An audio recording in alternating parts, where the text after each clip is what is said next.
Bom, pessoal, excelente dia pra vocês. Hoje, quinta-feira, dia 29 de janeiro. Tá acabando já, né, cara? Tá acabando o primeiro mês do ano. E até agora, nada de contratação de centroavante pro Fluminense. Tem um inscrito nosso aqui que todo dia ele manda, toda live ele manda um superchat de R$2 e fala. Ele começou dia 1º de janeiro. Primeiro dia sem centroavante. Segundo dia, terceiro dia. Hoje é o 29º dia. A janela só fecha dia 3 de março. E eu quero trazer pra vocês aqui, além de falar sobre o jogo de ontem, né?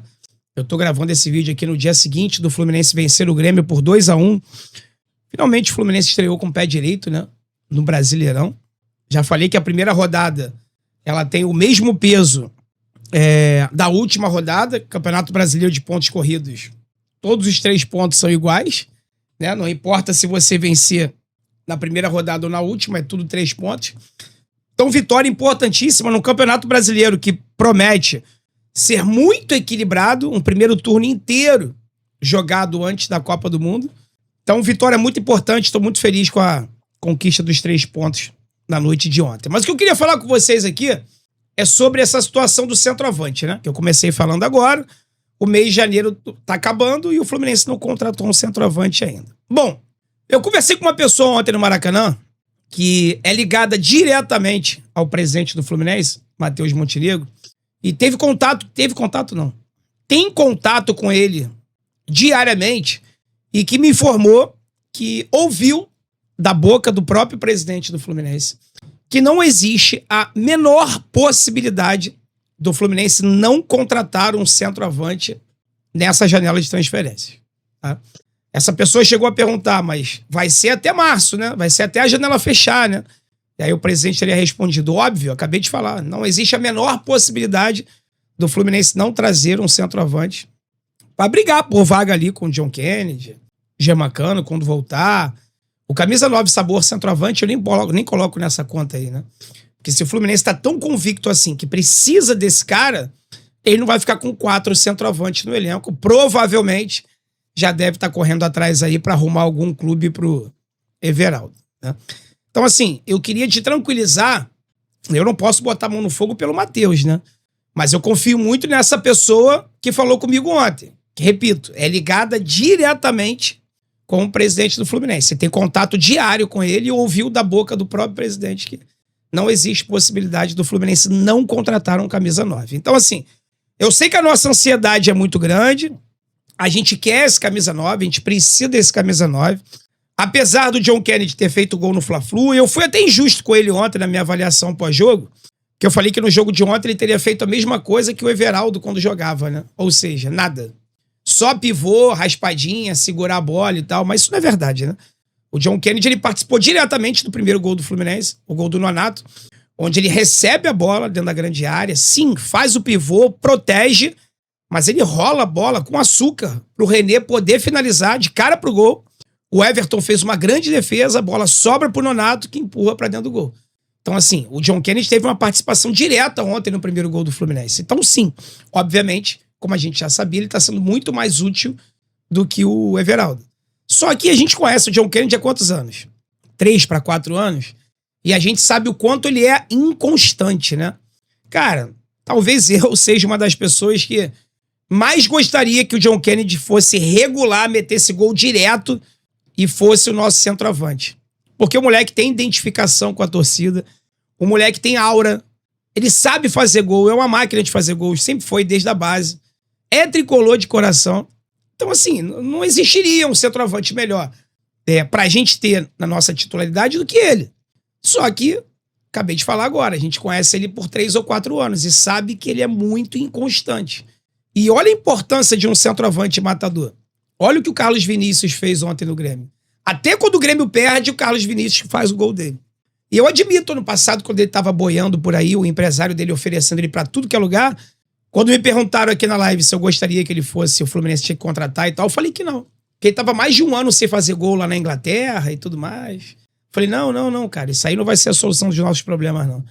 Pelo visto eu estava enganado, né? E o Mário também. Que, repito, ele foi oferecido pro Fluminense e o Fluminense falou que não tinha interesse. O Grêmio pegou e se deu bem. Tem aí agora um baita centroavante, deu um trabalho danado O James e o Freitas passaram um perrengue com ele ontem. Então, assim, a diferença de um centroavante, né? Até quando o teu time perde, ele faz a parte dele. A defesa do Grêmio, no caso, é que não fez a parte dele ontem, ainda bem, né? Mas falando do jogo de ontem, eu queria destacar aqui, eu queria fazer 2 destaques aqui, um positivo e um negativo, tá? O destaque positivo é em relação ao Lúcio Acosta. Tô vendo aqui, ó, vou até postar isso aqui lá no nosso Instagram. Luciano Acosta é o líder de passes decisivos do Fluminense em 2026. Assim, já começou, né? Mal começou 2026, são 5 jogos que o Fluminense disputou. Ele, Acosta, 3 jogos. E nesses 3 jogos, ele já marcou um gol, no caso de ontem, um golaço, por sinal, né? 2 grandes chances criadas, 7 passes decisivos. Ele tentou 4 passes longos e acertou os 4. Tem 100% de aproveitamento nos passes longos. Disputou 7 duelos ganhos, 5 desarmes. Ele baixinho, pequenininho, daquele jeito. Ele tem 7 duelos ganhos e 5 desarmes. Ou seja, ele ajuda na parte ofensiva, mas está conseguindo ajudar o Fluminense sem bola também na destruição da jogada adversária. Ou seja, o Lúcio realmente, cara, ele tem tudo, começando o ano agora, porque ele chegou no meio da temporada passada, né? Ele começando o ano agora, ele tem tudo para explodir e ser por que não? Um dos melhores camisas 10, entre aspas. Ele não veste a 10 é do Ganso. Você entendeu o que eu quero dizer? Ele tem tudo para ser um dos melhores meio-campistas aí dessa temporada e se tornar um ídolo da torcida, né? Para alguns ele já é. Para mim ainda não, né? A palavra ídolo está sendo muito banalizada, mas ele tem tudo para se tornar um grande ídolo da nossa torcida na temporada de 2026. Com a minha opinião, qual é a sua? Deixa aí nos comentários. E o destaque negativo que eu queria fazer não poderia ser diferente, né? Não poderia ser diferente, né? É claro que eu tô falando do Juan Pablo Freitas. Que maluco ruim, né, mano? Que jogador doidão da cabeça, né? Um amigo meu mandou mensagem hoje de manhã me perguntando assim: André, será que ninguém da comissão técnica, será que não tem ninguém no Fluminense que consiga pegar o Freitas e falar, senta aqui, bonitão, lá naquele auditório bonito lá, no CT Carlos Castilho, tem um auditório lá bem bonito, não é auditório, uma sala de imprensa, né, onde rola as coletivas e tudo mais. Será que ninguém conseguiria chegar pro Freitas e falar assim, filhão, senta aqui, vamos assistir a quantidade de besteiras que você faz por jogo? Eu acho não, eu tenho certeza que nesse jogo contra o Grêmio, ele se superou, cara. Ele se superou. Foram pelo menos 4, 5, 6 jogadas feias, bizonhas. Ele teve algumas participações boas também. O Freitas é outro, né? O Freitas é o Serna da defesa, né? Que isso, André? A gente não fala que o Serna é 8 ou 80? Que ele faz jogada de Cristiano Cernaldo num lance e na outra lance ele faz jogada de Serna, né? Ele faz uma jogada de craque e faz uma jogada de bagre ao mesmo tempo.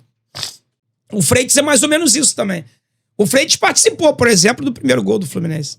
Ele dá uma invertida de bola, uma bola longa lindíssima, que cai no pé do Canóbio, se eu não me engano. Pô, que inversão de jogo. Aquela bola longa do Freitas, aquela canhotinha dele é afiada. Ele salvou um gol também, o que seria um gol do Grêmio. O Grêmio teve a oportunidade de empatar o jogo, né? Graças a Deus não empatou. Mas o Freitas fez uma boa interceptação lá também, uma jogada boa lá atrás. Em compensação, ele deu 4, 5, 6 entregadas. Pô, será que não tem ninguém da comissão técnica, não, que chama ele, bota ele sentado ali e fala, vamos olhar aqui, vem cá, play, pá. E começa a mostrar as cagadas que ele faz por jogo, não? Porra, não é possível, cara. Numa dessas, a gente vai perder 2 pontos, 3 pontos, 1 ponto. A gente pode jogar o nosso Campeonato Brasileiro no lixo por causa das entregadas dele. Outra coisa, o gol do Grêmio ontem foi em cima dele. O jogador do Grêmio, se não me engano, é um zagueiro, né? Quem fez o gol foi o Carlos Vinícius, mas o jogador do Grêmio que sobe pra cabecear por cima dele, esse aí talvez seja um dos pontos mais fracos do Freitas. Repara só, repara no jogador do Grêmio que sobe pra cabecear e ele desmonta igual um Lego, igual uma manteiga derretida. A bola acho que bate na trave, o Fábio defende e na volta o Carlos Vinícius faz, né? Aquela jogada foi igualzinho o gol do Verratti na semifinal da Copa do Brasil. Repara só, repara o zagueiro do Grêmio subindo, não apoiando, né, fazendo falta não, disputando bola com ele caindo, se derretendo todo, e repara no gol do Verratti na semifinal da Copa do Brasil. Foi idêntico. E já tiveram outros gols que nós tomamos assim, em cima do Freitas. Pô, cara, ou corrige isso, ou tira ele do time, pô. Não é possível que o Ignacio seja pior do que ele. Não é possível. O James pode jogar pela direita e o Ignacio jogar. O James pela esquerda e o Ignacio jogar pela direita. O Ignacio fez excelente Copa do Mundo. Por que não ter uma oportunidade, pô? Ninguém aguenta mais, né? Ou ele corrige esses erros e para de falhar, ou sai do time. Essa é a minha opinião. Queria saber qual é a sua, tá bom? Vou ficando por aqui para não estender muito o vídeo, 10 minutinhos. Se você chegou até aqui, gratidão, mano. Muito obrigado, tá? Puder deixar o like, se inscrever no canal, hypar esse vídeo também. Você ajuda pra caramba. E a gente se encontra em breve em mais uma live ou vídeo aqui no canal. Tá legal? Fique com Deus. Tamo junto. Forte abraço. Saudações tricolores.